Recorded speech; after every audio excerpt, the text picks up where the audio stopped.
Please remain standing. Dr. Henry Taylor, Mace Bearer, Professor of Planning, will officially open the ceremony. Professor Taylor. SUNY Trustee Lewin, UB Council Members Brady and Hayflick, UB Council Emeritus Member Walsh, UB Foundation Board Chairman Litro, President Traparte, Dean Shibley, and distinguished guests, the graduates, the candidates for degrees, the faculty, staff, families, and friends of the graduates and candidates are now assembled. I hereby declare the commencement exercises of the University at Buffalo School of Architecture and Planning to be officially opened. Please remain standing for the singing of the national anthem by Miss Catherine Sparks, accompanied by TNT Brass Quintet. Would the gentlemen in the theater please remove your hats?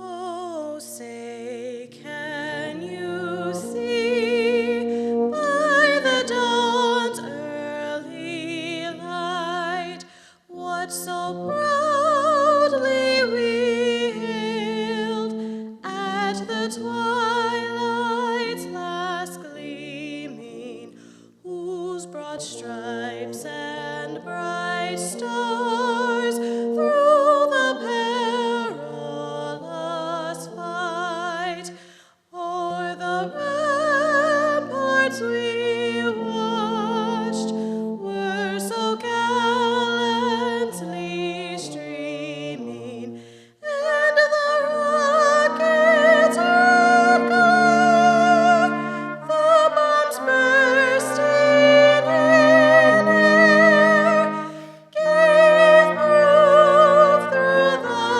night that our flag was still there. Oh, say does that star-spangled banner yet wave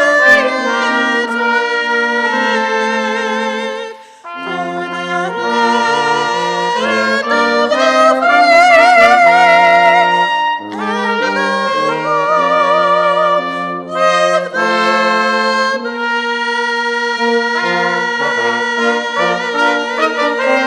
of the brave.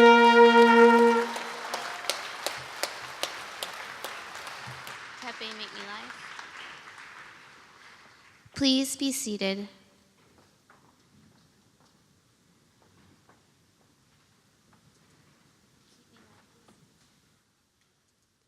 Please welcome our host for this evening's ceremony, Robert Shibley, Dean of the School of Architecture and Planning.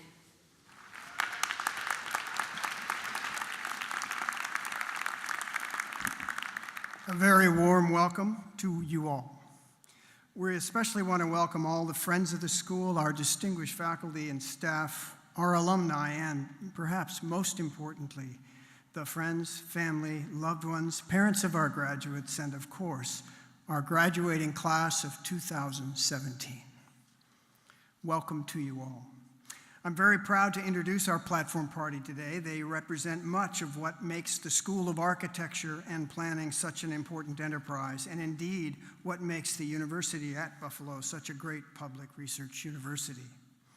These are the people, faculty and staff, who demand excellence in our programs, people who represent our graduates at work as professionals in the community and the world, members of the community, many of them alumni who have committed their energies and their fortunes to the betterment of the institution, and members of the leadership team that guide the continuing development of our university. We're especially delighted to have so many distinguished guests on the platform party to join our faculty and staff in celebrating this occasion. I would ask that the audience please hold applause until all the introductions are complete. And I'll ask the platform party to please stand briefly to be recognized when I call your name so that they can distinguish you from everyone else. We'll start then with the State University of New York Board of Trustee Eunice Ashman Lewin. Up, down, got it, okay. University Council members Robert Brady and June Williams Hayflick. Emeritus member of the UB Council and UB Foundation member John N. Walsh III, Jack Walsh. University of Buffalo Foundation Chairman Francis Litro and Cindy Abbott Litro, longtime friends of the school. University at Buffalo President Satish Tripathi. University at Buffalo Vice Provost for Graduate Education Graham Hamill, who will be conferring our degrees today. And University at Buffalo Vice Provost Robert Granville, Lee Melvin, and Teresa Miller. Associate Vice President for University Facilities, Kevin Thompson. The School of Architecture and Planning Dean's Council members, Richard Perlmutter, Alfonso O'Neill White, Peter Hunt, and Bradley Lukanik. Former Dean and Professor of Architecture, Brian Carter. Architecture and Planning Associate Deans, Bruce Majkowski, Subaya Manthram, and Corridon Smith. Architecture and Planning Assistant Deans, Robert Hill, R.J. Moltari, Shannon Phillips, and Rachel Tiemann.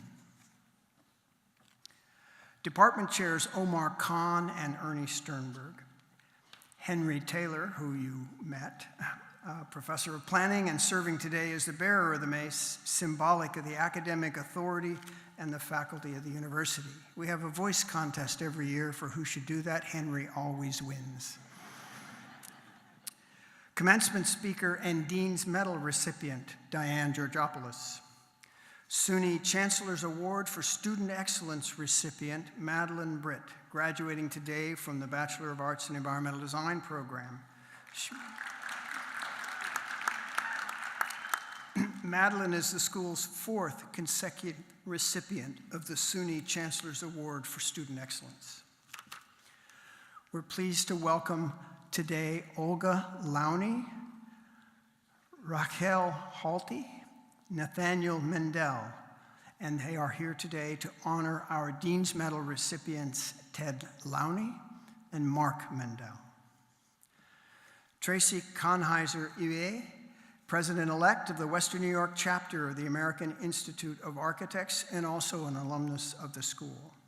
And Jonathan Bluer, Director of the Western New York section of the American Planning Association and an alumnus of the school.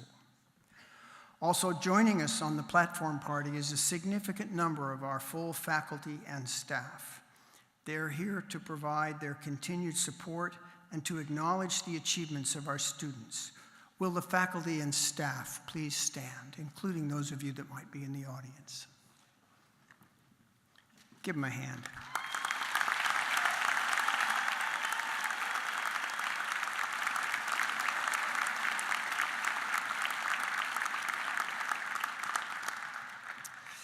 I'd also like to take a moment to acknowledge our performers today, the TNT Brass Quintet, soloist Catherine Sparks, and Kayla Walton, a harpist. Please join me in expressing our appreciation for their work in the acknowledgement of all of the platform party.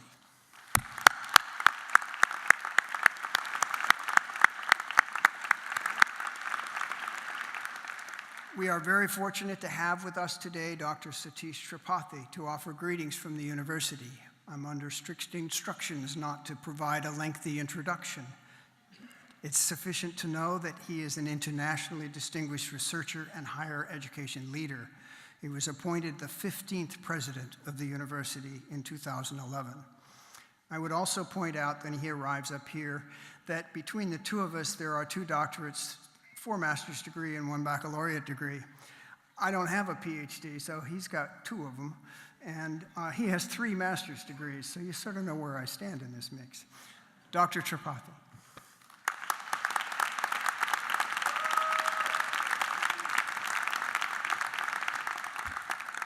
As you can see, Bob did not follow instructions.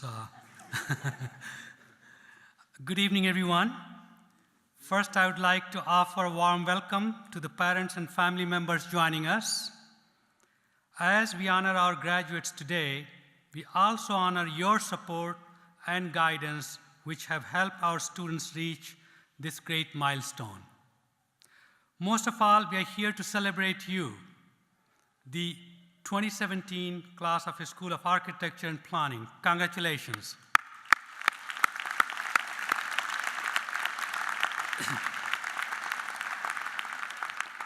Reaching this milestone is a great personal achievement, but your graduation is deeply meaningful in a public sense as well.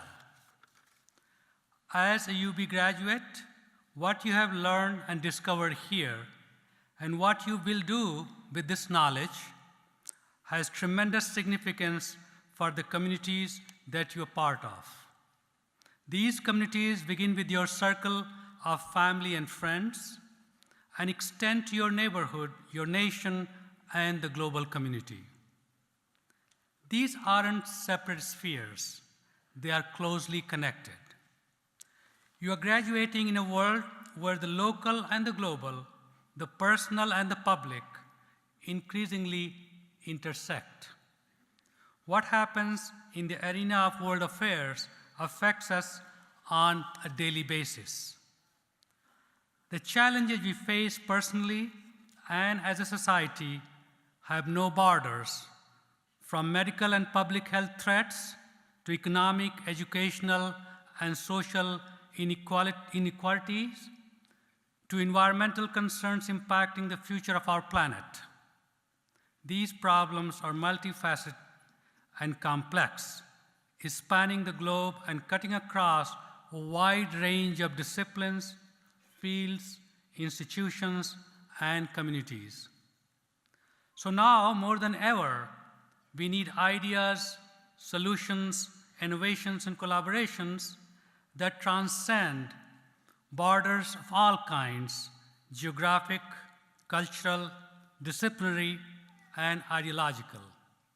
We need globally minded citizens who are ready to come together to tackle these challenges. We need thoughtful, knowledgeable leaders who bring both proven experience and an open mind to the forefront. We need pioneering problem solvers who reach beyond their immediate frame of reference to embrace and learn from many different points of view. That is where you come in. Your UB education has prepared you for exactly this kind of engaged global citizenship. It has prepared you to engage with and empathize with others, to recognize our shared humanity and common concerns despite cultural and geographic differences. It has emphasized the importance of building bridges across borders to solve challenges that transcend borders. UB, as a large, internationalized university whose members come from all over the world, mirrors the complexity of the world around us through our ideological and cultural diversity.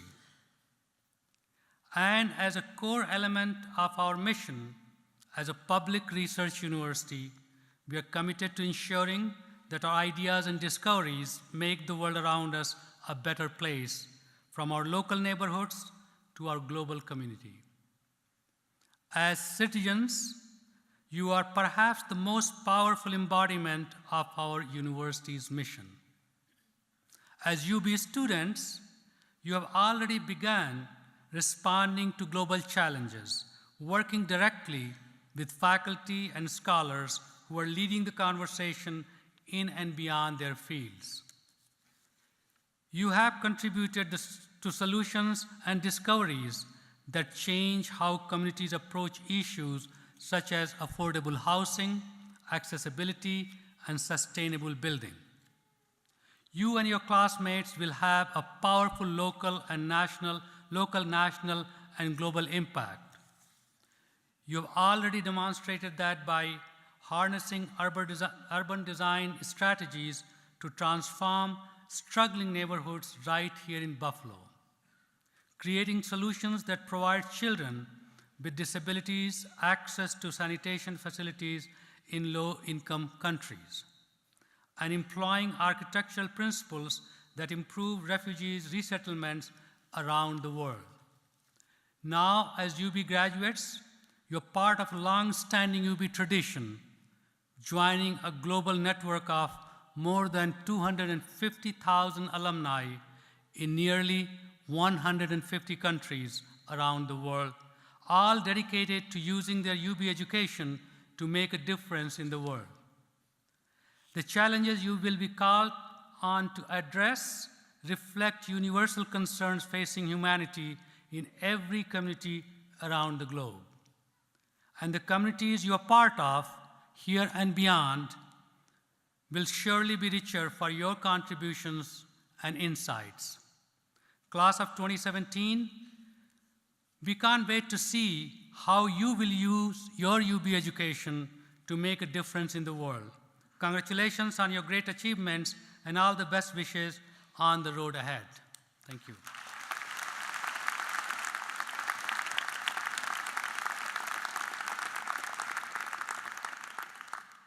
And now it is my pleasure to introduce Ms.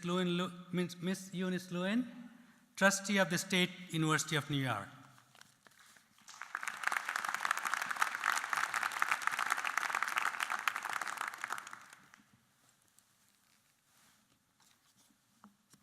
Thank you, President Tripathi.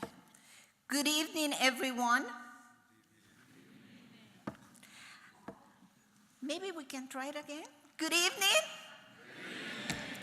I am thrilled to be here with you today to this very happy and special celebration.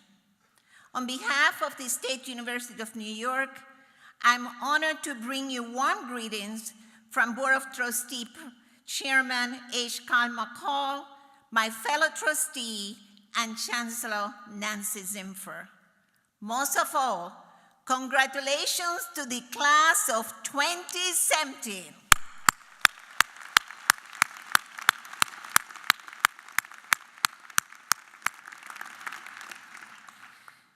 This is a proud day for everyone here, for our graduates, and for all of the family, friends, and mentors who have helped along the way. Today, we celebrate your success as student and the important contribution that you have made to our UB and SUNY communities. Earning a degree from the School of Architecture and Planning is certainly an achievement to be proud of, and it will open many doors of opportunity. This includes the many opportunities that await your school's very first with a PhD in urban and regional planning. Heartfelt congratulations on achieving this impressive milestone and for undertaking this daunting task as a pioneer of the school's new doctoral program. Congratulations.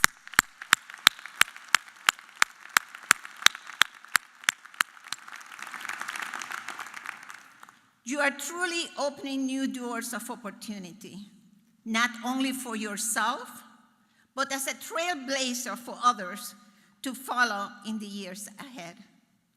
The doctoral programs here at UB and across SUNY are a central part of our research mission for the university and the greater system.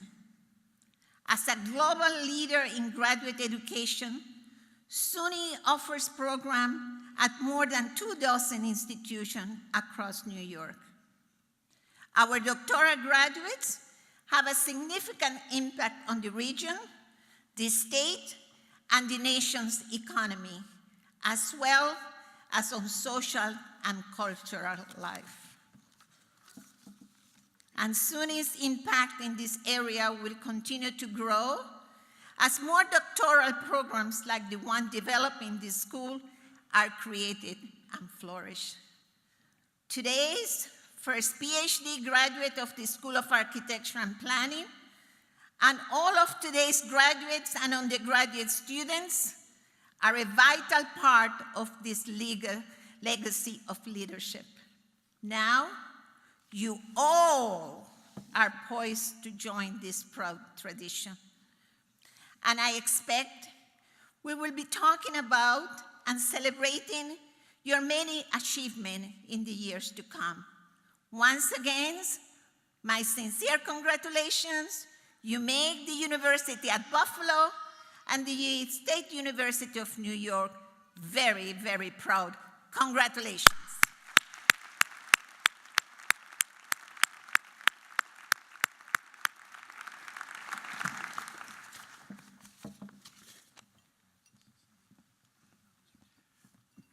Thank you, President Tripathi and Trustee Lewin.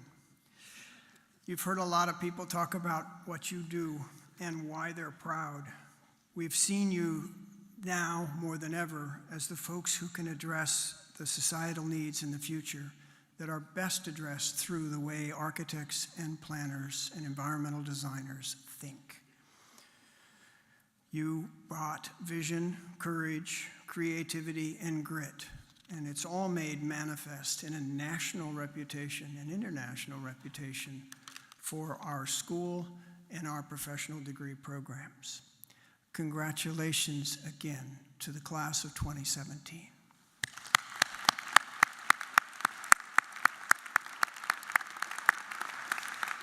It's now my pleasure to announce the recipients of the School of Architecture and Planning Dean's Medal.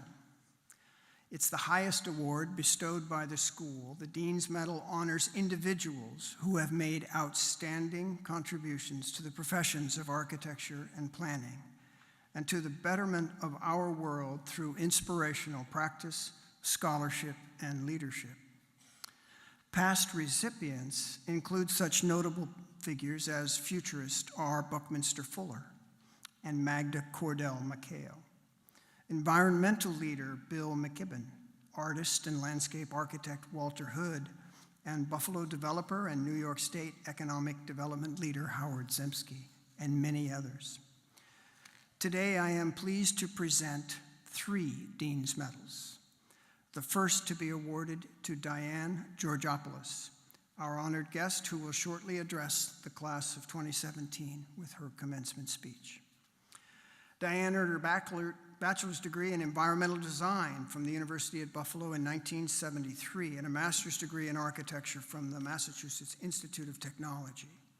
She practiced architecture for most of 3 decades for the former Massachusetts Housing Finance Agency and was a founding member of the Dean's Council of the School of Architecture and Planning here at UB.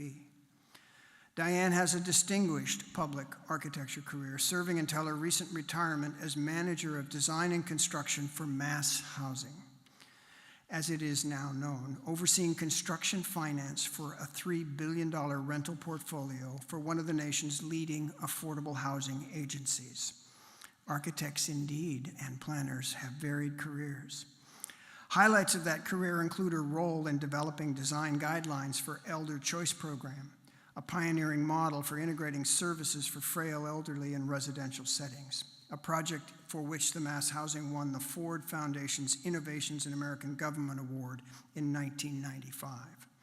She was also a project manager for Boston's $275 million rendition of the HUD Demonstration Disposition Program, engaging public housing residents in a participatory process to renovate 1,852 units of affordable family housing, promote new forms of home ownership, and foster fundamental community and economic development. Her professional work was recognized in 2005, when the American Institute of Architects bestowed on her the Thomas Jefferson Award for Architecture in Public Service. We honor Diane for all of this and much other work in the service of profession and community in Boston. But we also honor her for her role as a pioneer here in our school. She was a member of the inaugural class of the undergraduate students in environmental design. Her service on the Dean's Council has made her a consistent and present champion for that program. She has been a practitioner and remains today an eloquent advocate for the role of environmental designers as leaders and managers of interdisciplinary teams engaging iterative processes of problem definition, criteria setting, alternatives development and testing, implementation and evaluation. All of these are needed to confront the complexity of contemporary problems. Diane, would you please join me at the podium?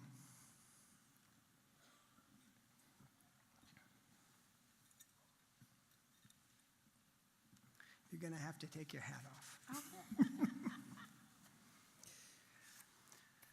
For all of your achievements, for the inspiration of your example, and for your continuing advocacy, I am pleased to present you with the University of Buffalo School of Architecture and Planning Dean's Medal for 2017.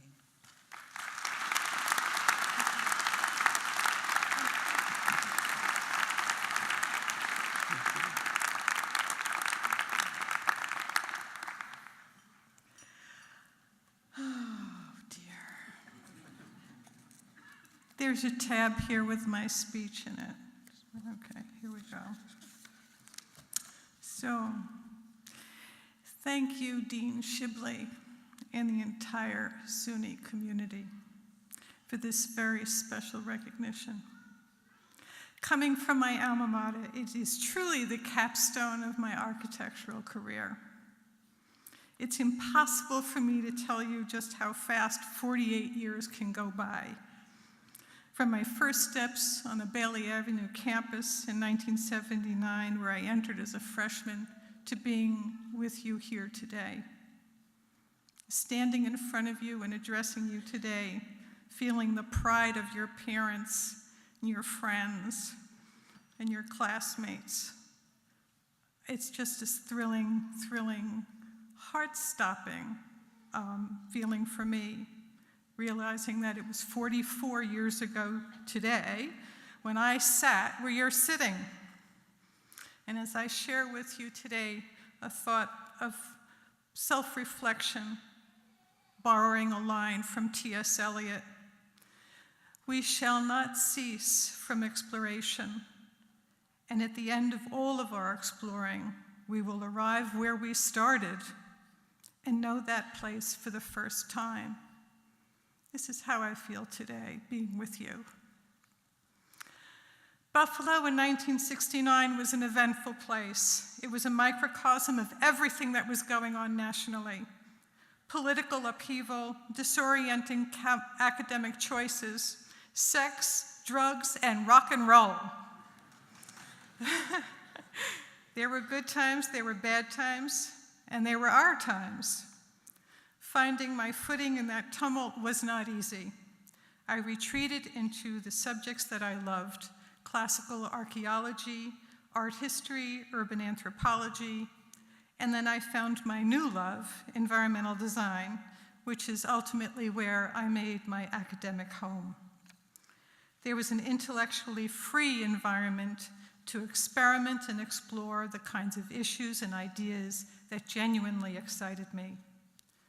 It was not unlike the fairy tale of the ugly duckling. The environmental design department seemed to be made of people just like me. We weren't misfits to each other, although we were clearly outside the norm of conventional academic inquiry. And we liked it that way. We delighted in our difference. And I imagine that I am in a very large pool today with you, my dearest ducklings, the new graduates. Much of the success that I have had comes from getting up every day to do the work I enjoyed, doing things with my free time that enhanced my work because I was genuinely interested in learning more about architecture and the environment, and having the great fortune to work for a quasi-public agency that paid me to perform work that aligned with my own values. As you get older, you will realize that thinking, acting, and feeling in a unified manner is a very difficult thing to do. Your heart goes in one direction and your mind goes in another. And this is the challenge of adulthood. My work was as much about developing particular expertise in affordable housing development as much as it was helping others in need find safe, decent, safe, affordable housing. This confluence of skills, interest, and values was indeed fortuitous. The advantage of going where you are needed is that when your work is done, there is a reward beyond your paycheck. It's a wonderful thing to walk in neighborhoods and see the culmination of 30 years of gut rehabs and new construction to support the lives of so many families, seniors, and people with special needs. Although we will probably never have the number of houses and apartments for everyone who needs one, a lesson that I have learned is that having a positive attitude towards struggle for the greater good is sometimes more rewarding than achieving a personal, smaller goal. In other words, if it's not impossible, don't bother trying to do it. Now that you've finished your coursework and degree and you're about to enter that path of your working life, you may be hoping for wisdom, wealth, excellence, fame, satisfaction, usefulness, artfulness. It's an expansive list of possible goals that you have each set for yourselves. I thought it might be best to share an operating manual, so to speak, about what tools I recommend you master to navigate a successful career. These are 5 surprisingly succinct and easy to remember rules of the road in business that may not ensure success, but if followed, will avoid failure. The first time I heard these rules codified was while I was listening to an interview with Susan Buffett, the daughter of the Oracle of Omaha, Warren Buffett, the billionaire. She was speaking about these 5 rules as they were given to her by her deceased mother, Susie Buffett, who died in 2004. When I heard them, I had such a sense of recognition. I wish somebody had told me about these rules before. And search as I might to find Susan's exact words, I'm relying on my memory to tell you what I remember of that interview. These were the 5 rules. The first is be on time. You telegraph so much about how you regard your colleagues when you are on time, and so much when you are late. When you are late, you are basically saying to your associates, you're not important. Nobody likes to feel unimportant. The second rule is pay attention. Keep your mind under control. When you see it wandering, it is your job to get it under proper focus. Turn off your cell phones and get them out of view during meetings. If others are playing with their phones, don't take yours out. The distraction of cell phones is a very clear impediment to paying attention. The third rule is don't lie. In this time of situational ethics in business, it would seem convenience and expediency supersede facts, where lying is tolerated, if not indulged. Try to see lying as a type of drug that makes you dependent on more and more lying. Remember Sir Walter Scott's words, "Oh, what a tangled web we weave when first we practice to deceive." Be alert to what you say and try not to lie. If you do lie, be quick to correct yourself to those to whom you've told the lie. If you are confronted by someone to whom you have lied, admit it, apologize sincerely, and move on once your apology has been accepted. The fourth rule is do your best. There is no coulda, shoulda, woulda. If you must do homework after business hours, it counts. Do it. If you consistently do your best, there are no regrets about how things ultimately turn out. Doing your best is a question of judgment. If you have 2 weeks to do a project, plan your time. If you have 2 hours to do a project, plan your time. Do not fool yourselves, as I know we can, into thinking that you can do a 2-week project in 2 hours and have it be your best work. And the 5th rule, don't be attached to the outcome. This is the most difficult rule, or at least it is for me. We all identify with our work for better or worse, and so when a project is completed, we tend to retain ownership over it as though it were somehow materially related to us. This is not true. The projects have lives of their own. Detaching from outcomes is probably the hardest thing to do because our identities and egos are so intertwined with our sense of what it is to be successful. I hope you find these 5 rules useful, if only as only a reminder of the paradox that while others have been on this path, your path is your own. In closing, let me say that I've always been very proud to be a graduate from the school and cherish the years that I spent in Buffalo.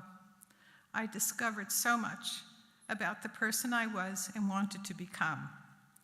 There are lifelong friendships among the faculty and classmates, relationships that I would not exchange for the world.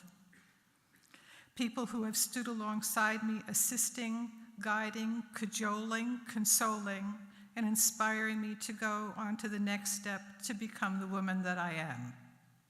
They've helped me see my failures as a way to understand better what I need to do to change in order to succeed. And for that, I am deeply grateful. I'll finish with Eliot's words, "What we call the beginning is often the end, and to make an end is to make a beginning." So I sincerely thank you for this wonderful recognition and wish you the good luck in this new beginning. Thank you.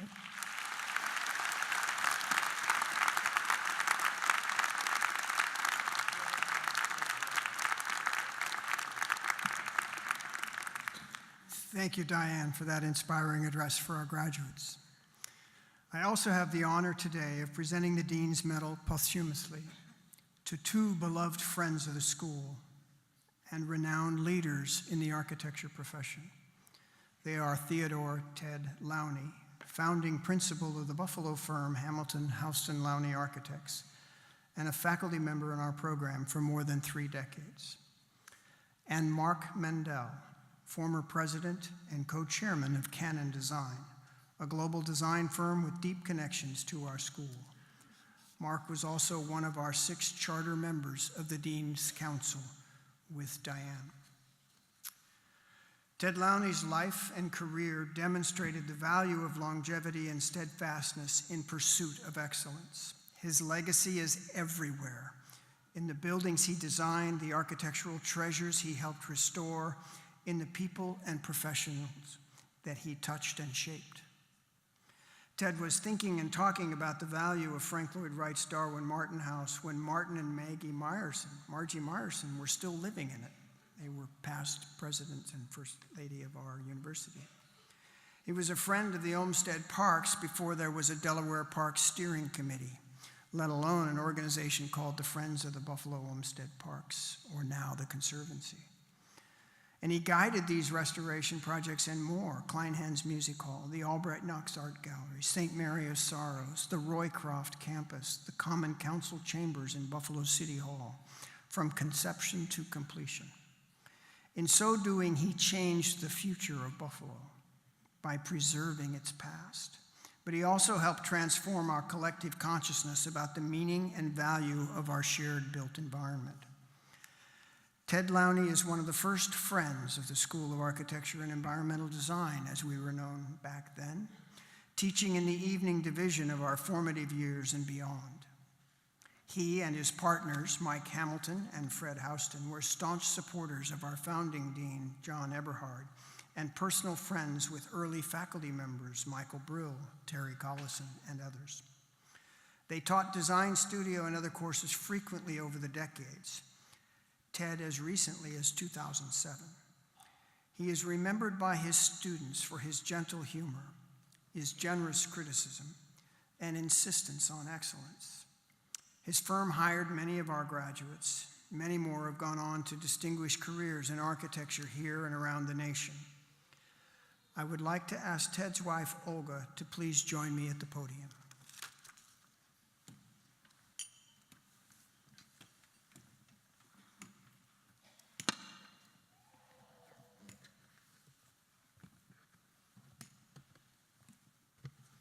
Got to find the right one. Olga, Ted Lowney committed his energy and his talent to our school, our city, and the world. Over decades, 6 decades, from junior architect to professional leader to senior statesman. We are grateful to him for his contribution to the quality of the world we live in and the strength of our profession. For all this, I'm pleased to present the University at Buffalo School of Architecture and Planning Dean's Medal for 2017 to Theodore L. Lowney. In addition, the school wishes to further honor and preserve Ted's legacy by creating a scholarship bearing his name. We look forward to fulfilling this aspiration and partnering with others in this community as we do so. Olga, thank you. Thank you.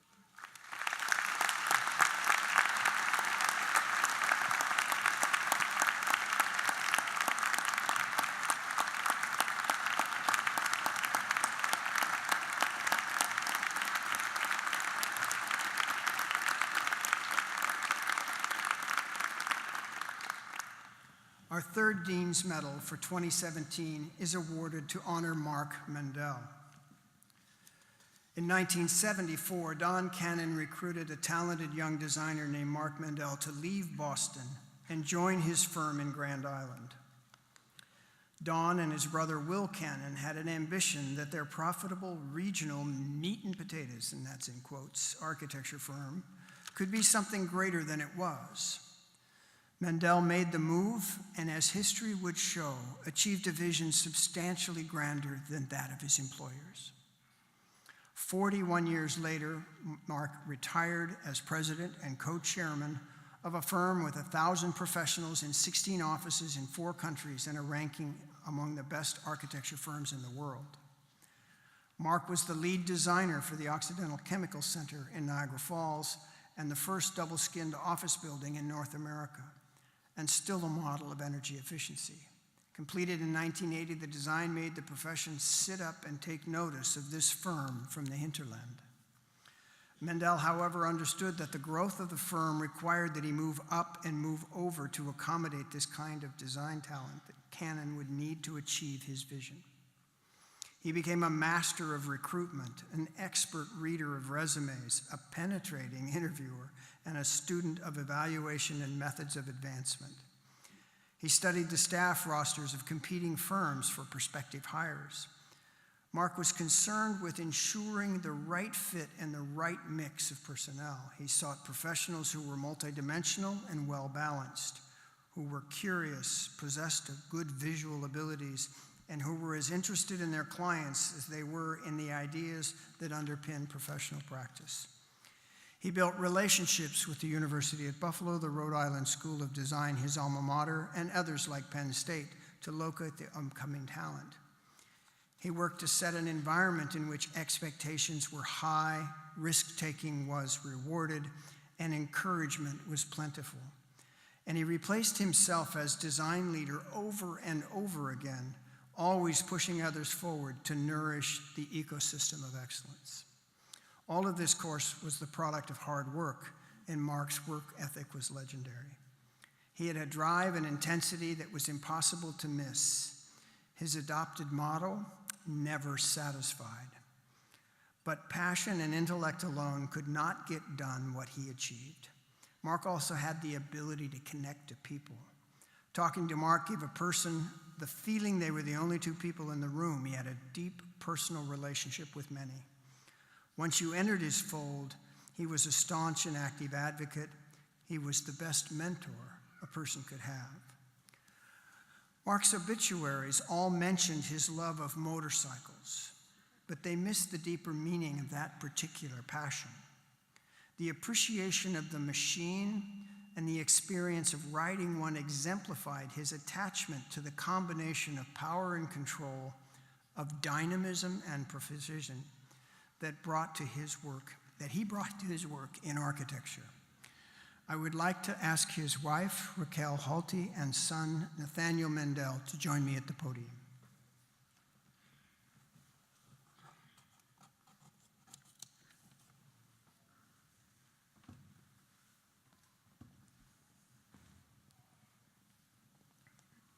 See, the good news is you don't have to take your hats off, because I'll give you the box, right? So Mark built a great international architectural firm. He had many friends. He was a friend to this school and a founding member of our council. Canon Design has made a leadership gift to the school in architecture and planning in recognition of the firm's deep connections to the school and as a tribute to the former Canon Design president and co-chairman, Mark Mendel, who served as our founding member of the Dean's Schools Council.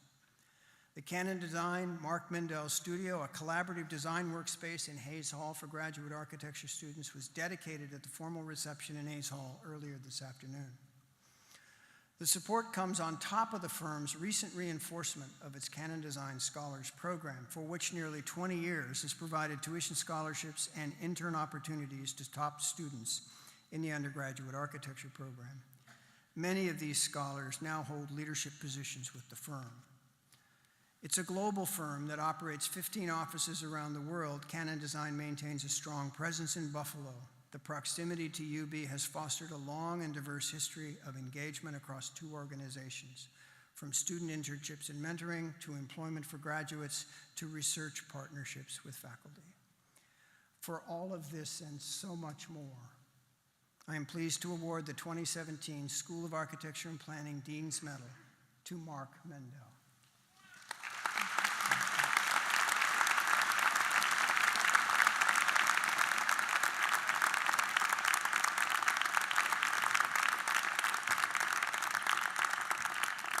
Before we begin the conferral of degrees, take a breath, reflect on the words spoken by Diane, and think of the lives of Mark and Ted, and enjoy a short musical interlude as Kayla Walton plays The Nightingale by Deborah Henson Conant.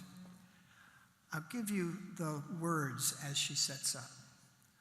Who will sing for the nightingale when the night is gone, when the daylight comes? Who will sing for the nightingale when she sleeps alone in the sun? Many's the time her silken tones soothed my rough and weary bones. Many's the time her lullaby brought me to my rest. Who will sing for the nightingale? Her own sweet song is silent now. Who will sing for the nightingale when she sleeps alone in the sun? Kayla.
Thank you, Kayla.